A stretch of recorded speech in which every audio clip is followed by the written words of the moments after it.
Hello అండి, welcome to my story Alekhya Parinayam. రెండు స్వచ్ఛమైన మనసుల కలయికే ఈ అలేఖ్య పరిణయం. మరి ఇంకెందుకు ఆలస్యం, పదండి కథలోకి వెళ్ళిపోదాం. అలా సంతోష్ మళ్ళీ సడన్గా మంచం పైనుంచి లెగిసి అద్దం ముందు నుంచుంటాడు.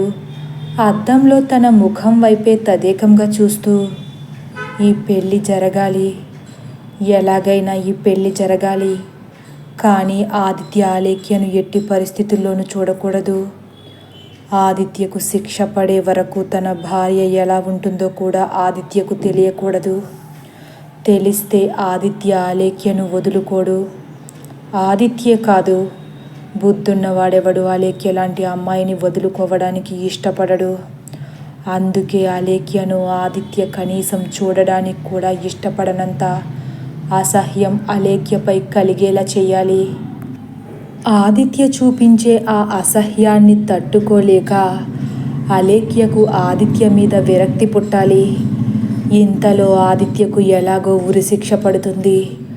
ఆదిత్య లేని ఆ సమయంలో అలేఖ్యతో మంచిగా ఉంటూ అలేఖ్య మనసులో చోటు సంపాదించాలి. అప్పుడు అలేఖ్య జీవితానికి నేను తప్ప వేరే దిక్కు లేదన్న పరిస్థితి తీసుకువచ్చి, ఇప్పుడు ఎవరైతే ఆదిత్యకు తన కూతుర్ని ఇవ్వడానికి సంబరపడిపోతున్నారో వాళ్ళ నోటితోనే అలేఖ్యను పెళ్లి చేసుకో బాబు అని నా కాళ్ళు పట్టుకుని ప్రాధేయపడేలా చేయాలి. అప్పుడు ఇంకా అలేఖ్యను నన్ను దూరం చేయడం ఎవరి వల్ల కాదు అని చాలా కుట్రపూరితమైన ఉపాయాన్ని ఆలోచించుకున్నాడు సంతోష్. ఇక ఈ ఆలోచన మళ్ళీ సంతోష్ని మామూలు మనిషిని చేసేసింది. అద్దంలో ఉన్న తన ప్రతిబింబం బుగ్గను తాకి కుట్రపూరితమైన నవ్వుతో, సంతోష్, ఎంతైనా నువ్వు తెలివైన వాడివిరా, నీ తెలివితేటలకు హ్యాట్స్ ఆఫ్ రా. ఈ మాత్రం దానికి అనవసరంగా గంటలు గంటలు ఏడ్చావా? చిచ్చి, అందుకే నిన్ను ఆర్తి వేస్ట్ ఫెలో అంటుంది అని తనను తానే పొగుడుకుని ఇక అలేఖ్య పరిణయాన్ని జరిపించడానికి, తన వంతు కర్తవ్యం నిర్వర్తించడానికి ఎప్పట్లా చాలా హుషారుగా కిందకు దిగుతాడు. అలా ఆ రోజు గడిచిపోయింది. అర్ధరాత్రి ఇంటికి వస్తాడు అరుణ్. ఆ సమయంలో మాట్లాడి అరుణ్ ఇబ్బంది పెట్టలేని పరశురాం అరుణ్ని పడుకోమని చెబుతారు. తెల్లవారింది. అరుణ్ నెమ్మదిగా లేచి తనకు ఎంతో ఇష్టమైన ఆరుబయటకు వచ్చేస్తాడు. అప్పుడే పరశురాం, రఘురామయ్యలు టీ తాగుతూ కూర్చున్నారు. వాతావరణమంతా చాలా ప్రశాంతంగా ఉంది. చుట్టూ పూల మొక్కలు, ఎటు చూసినా కొబ్బరి చెట్లు, కొబ్బరి చెట్ల మధ్యలోంచి సరిగ్గా తన ఉనికిని చాటుకోలేని సూర్యుడు. అందమైన తన పెంకుటిల్లుని చూసి చాలా రోజుల తర్వాత ఆనందపడిపోతున్నాడు అరుణ్. అరుణ్ మనసు చాలా ఆహ్లాదభరితంగా ఉంది. అలా బద్ధకం తీరే వరకు నిశ్శబ్దంగా ఉండిపోతాడు. అరుణ్ని చూసిన పరశురాం, రోహిణి, సెల్ఫ్లో నా మొబైల్ ఛార్జింగ్ పెట్టాను, ఒకసారి తీసుకురా, అలేఖ్యను కూడా రమ్మని చెప్పు అంటారు. రోహిణి వెంటనే అలేఖ్యను పిలుచుకుని ఫోన్ తీసుకువచ్చి పరశురాం చేతిలో పెడుతుంది. పరశురాం వెంటనే ఆలస్యం చేయకుండా మంచి లైట్ క్రీమ్ కలర్స్ చీరలో అందంగా అలంకరించుకుని చాలా ముద్దుగా ఉన్న ఆర్తి ఫోటో తీసి అరుణ్ చేతిలో పెడతారు. అరుణ్కి ఏం అర్థం కాదు. ఆయోమయంతోనే, ఏంటి నాన్న, ఎవరి అమ్మాయి అని అడుగుతాడు అమాయకంగా.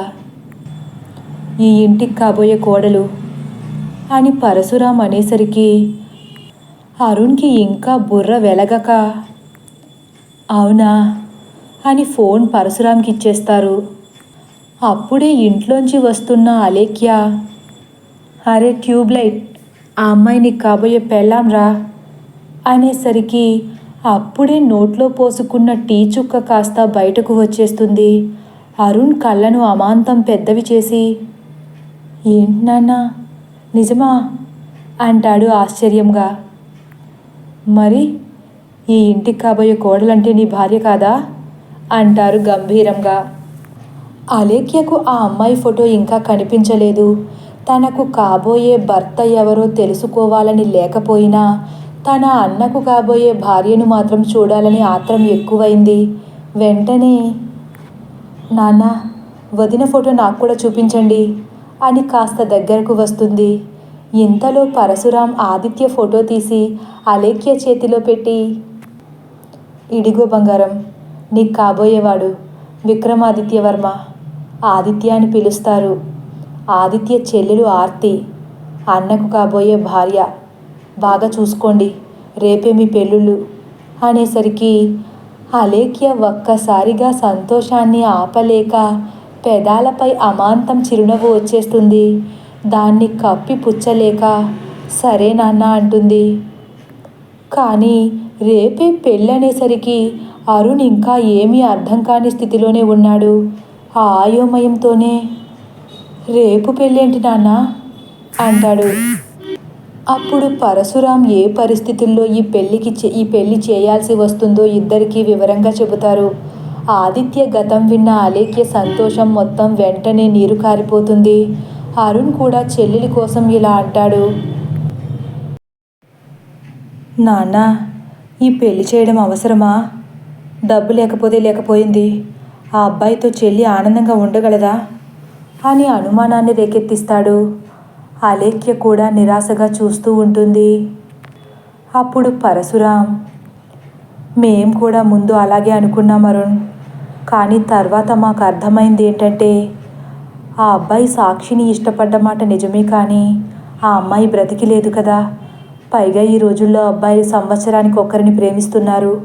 వాళ్ళతో పోలిస్తే ఆదిత్య చాలా మంచోడనిపించింది. ప్రేమించిన అమ్మాయి మోసం చేసి చనిపోయిన ఆ అమ్మాయిని తలుచుకుంటున్నాడంటే ఆదిత్య ప్రేమకు, ప్రేమించిన అమ్మాయికి ఎంత విలువిస్తాడో అర్థమవుతుంది. ఒక్కసారి అలేఖ్యను ఇష్టపడడం మొదలు పెడితే ఇక అలేఖ్య చేతిని జన్మలో విడువడన్న నమ్మకం మాకు కలిగింది అని పరశురాం అనేసరికి అలేఖ్య, అరుణ్లు ఇద్దరూ కూడా అది కూడా నిజమే కదా అనుకుంటారు. అలేఖ్యకు కూడా ఆదిత్యపై ప్రేమే కాకుండా జాలి, గౌరవం కూడా పెరుగుతాయి. వెంటనే, ఈ పెళ్ళి నాకు ఇష్టమే నాన్న అంటూ నెమ్మదిగా లోపలికి వెళ్ళిపోతుంది. అరుణ్ కూడా, నాకు కూడా ఈ పెళ్ళి ఇష్టమే నాన్న అని అలేఖ్య వెనకాలే వెళతాడు. అలా ఆదిత్యపై తన మనసులో ఉన్న ప్రేమను, ఇష్టాన్ని ఏమాత్రం బయటపడనీయకుండా నెమ్మదిగా అక్కడి నుండి జారుకుంటుంది అలేఖ్య. వెంటనే తన రూంలోకి వెళ్ళిపోయి డోర్ దగ్గరకు వేసి చటుక్కున బెడ్పై ఉన్న తన ఫోన్ తీసుకుని వాట్సాప్ ఓపెన్ చేసి పరశురాం ఫోన్ నుంచి తన ఫోన్కి సెండ్ చేసుకున్న ఆదిత్య ఫోటో డౌన్లోడ్ చేసి చూస్తూ మంచంపై పడుకుంది. ఆదిత్యపై ఉన్న కొండంత ప్రేమ అలేఖ్య కళ్ళలో కొట్టొచ్చినట్లు కనిపిస్తుంది. దానికి తోడు ఆదిత్యను చూడగానే కాస్త సిగ్గు కూడా తోడయింది. ఆదిత్య చేరువలో ఉన్నప్పుడు తనకు కలిగే ఈ ఫీలింగ్ ఇదివరకెన్నడూ అలేఖ్యకు కలగలేదు. అలాగే ఆదిత్యను మైమరచిపోయి తదేకంగా చూస్తూ ఉండిపోతుంది. అలేఖ్య ఆనందానికి అవధుల్లేవు. ఆకాశంలో కోటి చుక్కల మధ్యలో ఉండే ఒక్కగానొక్క అందాల చందమామ తన అరచేతిలో చిక్కితే ఎంత ఆనందంగా ఉంటుందో అలా వినీలాకాశంలో ఆదిత్య ఊహలతో విహరిస్తుంది. ఇంతలో తలుపును కాస్త ముందుకు తోసి చాటుగా అలేఖ్యను గమనిస్తున్న అరుణ్ చెల్లి చేష్టలకు తనలో తానే నవ్వుకుని, మరీ అంతలా చూడకే, బావకు దిష్టి తగులుతుందేమో అని చిలిపిగా అంటూ డోర్ మొత్తం లోపలికి వేసి అలేఖ్య గదిలోకి వెళ్తాడు. అరుణ్ని చూసి కంగారు పడి సడన్గా ఫోన్ ఆఫ్ చేసి అమాంతం లెగిసి కూర్చుంటుంది. ఏంట్రా అంటున్నావు? సరిగ్గా వినపడలేదు అంటుంది ఏమీ ఎరగనట్లు. ఎక్కడ వినిపిస్తుందిలే, నువ్వేమో మైమరచిపోయి ఆదిత్యను చూస్తూ ఉంటే అంటాడు మళ్ళీ చిలిపిగా. ఏం కాదు, నేనెవరిని చూడడం లేదు. అయినా ఎవరిని చూడాల్సిన అవసరం నాకేంటి అని తడబడుతూ మాట దాటేస్తుంది అలేఖ్య. అవునా, అయితే నీ ఫోన్ ఇవ్వు అంటూనే గబాలున అలేఖ్య ఫోన్ తీసి ఆన్ చేసేస్తాడు అరుణ్. ఫోన్ ఆన్ అయిన వెంటనే ఆదిత్య ఫోటో స్క్రీన్ మొత్తం కనిపిస్తుంది. అది చూసి అలేఖ్య సిగ్గుపడుతూ అన్నయ్యకు ముఖం చూపించలేక వెనక్కు తిరిగిపోతుంది. ఈ ఎవరో ఫోటో నీ మొబైల్లో ఎందుకుందమ్మా అలేఖ్య అని చెల్లిని ఆట పట్టిస్తాడు. ఇక తప్పించుకోలేని అలేఖ్య అరుణ్ వైపు తిరిగి, ఎవరో ఏంట్రా, ఆయన మీ బావగారు, ఆ మాత్రం తెలియట్లేదా అని నవ్వుతూ ఫోన్ లాగేసుకుంటుంది. అలా రా దారికి అంటూనే, నీకు కాబోయేవాడి ఫోటో ఏనా లేక మా తెంగరబుచ్చి ఫోటో కూడా ఉందా అని అడుగుతాడు. ఇప్పటి వరకు అలేఖ్య ముఖంలో ఉన్న సిగ్గు ఆదిత్య ముఖంలోకి షిఫ్ట్ అవుతుంది. అలా అరుణ్ సిగ్గుపడుతూ ఆర్తి ఫోటో అడగడం, అంతేకాకుండా ఆర్తిని తెంగరబుచ్చి అనేసరికి అలేఖ్య పగలబడి నవ్వుతూ, తెంగరబుచ్చి ఏంట్రా, ఆర్తికి తెలిస్తే నేను చంపేస్తుంది అని ఇంకా నవ్వుతూ ఉంటుంది. కొంపతీసి నీకు ఆ తెంగరబుచ్చి తెలుసా అడుగుతాడు అరుణ్. అరే అన్నయ్య, అస్తమాను తెంగరబుచ్చి అనకరా, పాపం నిన్న గుడిలో కలిశాను, చాలా మంచిది, అంతేకాదు చాలా ముద్దుగా ఉంటుంది కూడా అంటుంది. అవునా, ఒకసారి ఫోటో ఉంటే చూపించాలేఖ్య, ఇందాక సరిగ్గా చూడలేదు, ఒకసారి చూడాలనిపిస్తుంది. నా దగ్గర లేదురా నిరాశగా చెబుతుంది అలేఖ్య. సర్లే, నాన్నగారేంటే మనకు ఒక మాట కూడా చెప్పకుండా మాటిచ్చేశారు. అసలు పెళ్ళంటే పెళ్లి చూపులు, నిశ్చితార్థం, పెళ్ళికి 1 నెల గడువు, ఈలోపు ఫోన్లో పెళ్లి కూతురు పెళ్లి కొడుకు ముచ్చట్లు, ఫోటోషూట్లు, ఇవేమీ మన జీవితంలో లేకుండా చాలా గొప్పగా ప్లాన్ చేశారులే వీళ్ళు. అయినా ఈ నాన్నలంతా ఇంతేనేమోలే అని నిరాశగా అంటాడు. ఇంతలో పరశురాం అరుణ్తో మాట్లాడడం కోసం లోపలికి వస్తారు. అరుణ్, నువ్వు ఒకసారి పరంధామయ్య అంకుల్ వాళ్ళ ఇంటికి వెళితే అక్కడే నీకు కాబోయే మామగారు, అత్తగారు, మీ బావగారు, అదేవిధంగా నీ తెంగరబుచ్చి కూడా అక్కడే ఉంటుంది. ఒకసారి మాట్లాడి వస్తే వాళ్ళు నిన్ను చూసినట్లు ఉంటుంది, నువ్వు వాళ్ళను కలిసినట్లు ఉంటుంది. ఇంతకు మించి పెళ్లి చూపులు, నిశ్చితార్థాలు వగైరా వగైరా చేసే అవకాశం మాకు లేకుండా పోయింది అంటూ కబ్బోర్డ్లో ఉన్న పర్సు తీసుకుని బయటకు వచ్చేస్తారు. పరశురాం మాటలకు అరుణ్ నోరెళ్లబెట్టి అయోమయం నిండిన కళ్ళతో అలేఖ్య వైపు చూస్తాడు. అలేఖ్య కూడా బాగా తెరిచిన తన నోటికి చేతిని అడ్డు పెట్టుకుని అరుణ్ వైపు చూస్తుంది. ఇంతలో పరశురాం మళ్ళీ వచ్చి, మర్చిపోయాను, నువ్వు కాస్త హుందాగా ముస్తాబయ్యి వెళ్ళు, మీ అత్తగారు నువ్వెలా ఉంటావో అని కాస్త సంశయంలో ఉన్నారు. ఇంకొక మాట, ఆ అమ్మాయి తెంగరబుచ్చి అయితే కాదు, హరిశ్చంద్ర ప్రసాద్ సామ్రాజ్యానికి యువరాణి అని చెప్పేసి బయటకు వెళ్ళిపోతారు. అరుణ్ పరిస్థితికి అలేఖ్యకు నవ్వాగదు. నాన్నగారు మొత్తం వినేశారంటావా అలేఖ్య?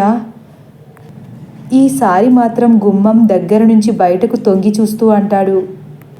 వినుండర్లే అని గట్టిగా నవ్వేస్తుంది. వెటకారమా? ఆయన మొత్తం వినేశారని అంత క్లియర్గా అర్థమవుతుంటే? సర్లే, నేను రెడీ అవుతాను, పరశురాం అంకుల్ ఇంటికి వెళ్ళాలి కదా. ఆర్తిని చూడబోతున్నానన్న కుతూహలాన్ని దాచేస్తూ అంటాడు. అన్నయ్య, ఒకసారి ఆయనకి ఎలా ఉందో కనుక్కోరా అంటుంది అలేఖ్య నెమ్మదిగా. అబ్బో, చాలా దూరం వెళ్ళిందే వ్యవహారం. అప్పుడే ఆయన? సర్లే, ఏం చేస్తాం, అందుకే అంటారేమో ఆడపిల్లని అంటూ ఆట పట్టిస్తాడు. అదేం కాదన్నయ్య, కళ్ళపై పొర బాగా ఇరిటేట్ అయ్యింది, ఇప్పుడు ఎలా ఉందో అని అంతే.